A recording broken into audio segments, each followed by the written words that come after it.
Kuzey denizinden gelen rüzgar sığ kıyıları yalarken ufukta uzun, alçak gövdeler görünüyor. Keşişlerin çanı bu kez ayine değil, alarma çalıyor. Bir sabah İngiltere kıyılarında tek bir cümle yankılanacak. Viking çağı başladı. Devam etmeden önce yeni bölümleri kaçırmamak için abone olmanız ve bir beğeni bırakmanız harika olur. Anglo-Sakson kronikleri o yıl gökyüzünü ateşten işaretlerle anlatır.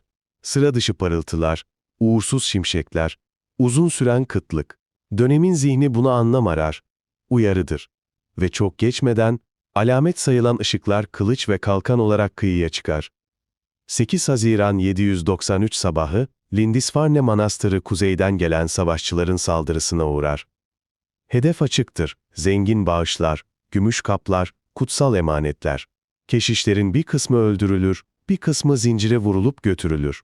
Kıyıdaki dua evi artık ganimet evidir. Bu tek baskın değildir elbette ama eşik etkisi yaratır. Manastırın dokunulmaz olduğu düşüncesi kırılır. Avrupa'nın deniz kenarındaki dini merkezleri aynı soruyu sormaya başlar. Sırada biz mi varız? İlk yıllar Strantök denilen vur-kaç baskınlarıyla geçer. 3 ila 5 teknelik küçük filolar, hızlı iniş ve aniden kaybolma. Fakat 830'ların sonu, 840'ların başında tablo büyür. 25 tekne, 30 tekne. 850'de Tanet Adası'nın ele geçirilip kışlanması, kırılma anıdır. Artık bir mevsimlik yağma yok. Kış üssü kuran ve bahara erken başlayan bir taktik var. Kent çevresine kadar uzanan akınlar Londra'yı da sarsar. Kıyı savunması tek başına yetmez, iç hatlar tehdit altındadır. Bu noktada İngiltere'nin yerel krallıkları, Northumbria, Mercia, East Anglia, Wessex, farklı hızlarda tepki verir. Kimi Danegeld, yani barış bedeli öder, kimi güç toplayıp karşı hücuma kalkar. Ama kıyıyı tutarken nehri kaybettiklerini geç fark ederler. 865 sonbaharı, Doğu Anglia kıyılarında alışılmadık büyüklükte bir güç belirir. Anglo-Sakson kronikleri ona Büyük Pagan Ordusu der.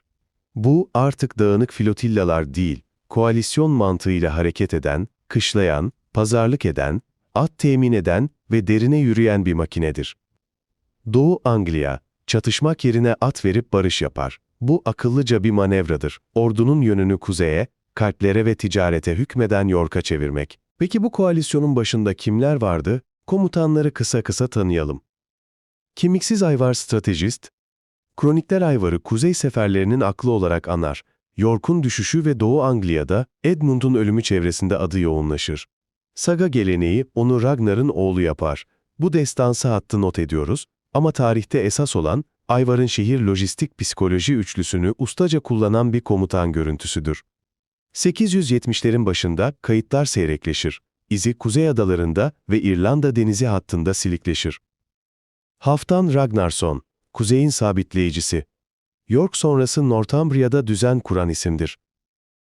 Repton kışından 873 ila 874 sonra kuzeye çekilerek yerleşim ve vergi düzenini oturtmaya yönelir. Koalisyon içinde kalma yerleşme eğiliminin sembolüdür. Bu, Danelaw pratiğinin kuzey ayağını besler. Ubba, taarruz kanadı. Kaynaklar onu, batı-güneybatı hatlarındaki baskınlarda öne çıkarır.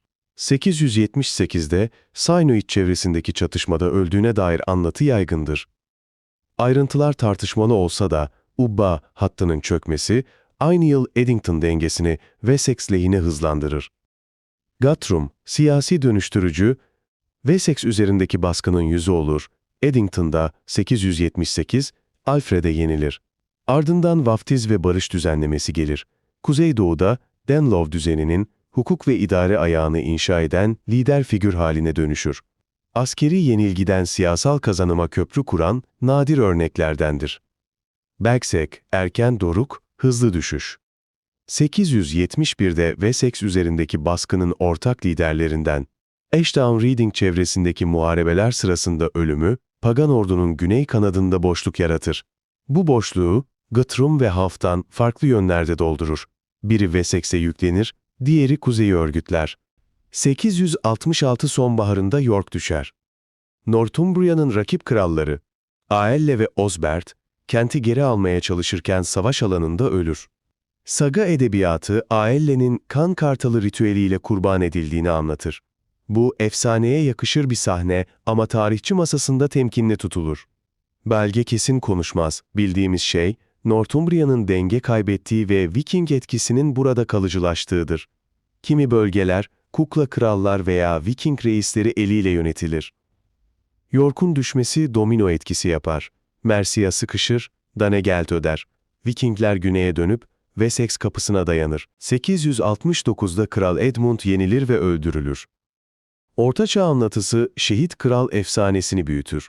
Ok yağmuruna tutulan beden, kesilen baş, bulunan kutsal kalıntılar, tarih ile aziz menkıbesi iç içe geçer. Politik sonuç nettir. Doğu Anglia'da İskandinav etki alanına girer. 871 ila 872'de Wessex'te ağır çarpışmalar yaşanır. Kral Alfred, ilk yıllarda sürekli geri çekilir. Hatta sazlıklara, bataklıklara sığınan bir gölgeye dönüşür. Fakat işte burada oyun değişir. Alfred sadece savaşmaz, kurumsal cevap verir. Köprü başları ve geçitlere kaleler, bur kurar, halka sığınak ve müdahale üssü sağlar. Milis çağrısını standartize eder, köylü savaşçı ayrımında zaman yönetimini düzene sokar. Uzun teknelerin en sevdiği hatlara bariyer döşer.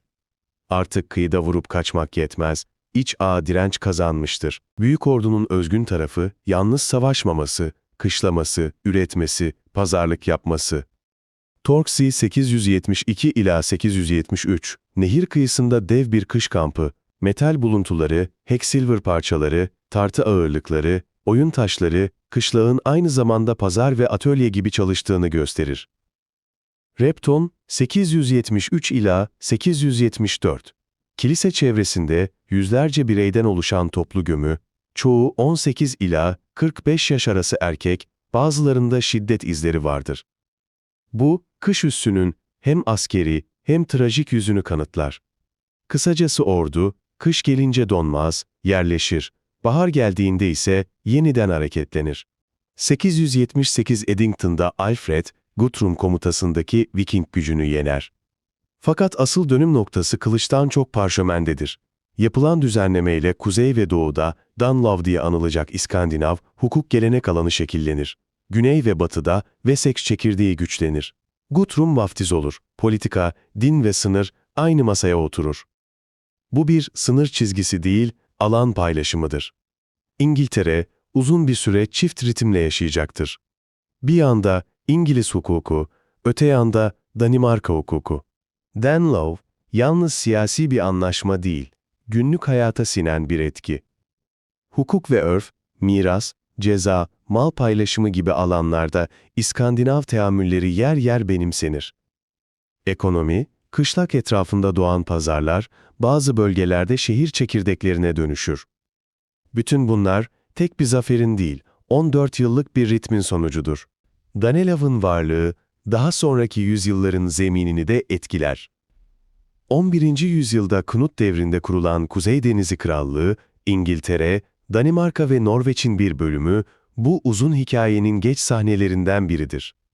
Viking dünyası, akıncıdan krala uzanan bir siyasi evrim sergiler. Lindisfarne'da başlayan dehşet, York'un kapılarında siyaset oldu, Torksey ve Repton'da kışlak oldu, Edington'da antlaşma oldu, haritada Danelaw oldu. Kılıç parıldar ama dünyayı değiştiren çoğu kez kürek ve plandır. Bugün bir haritada Bay Ekin'i gördüğünüzde, bir köprü başında eski bir bur kalıntısına rastladığınızda, o rüzgarı hatırlayın. Kuzeyden gelen ve bir adanın kaderini değiştiren rüzgarı. İzlediğin için teşekkürler, abone ol, bir beğeni ve yorumunu bırak.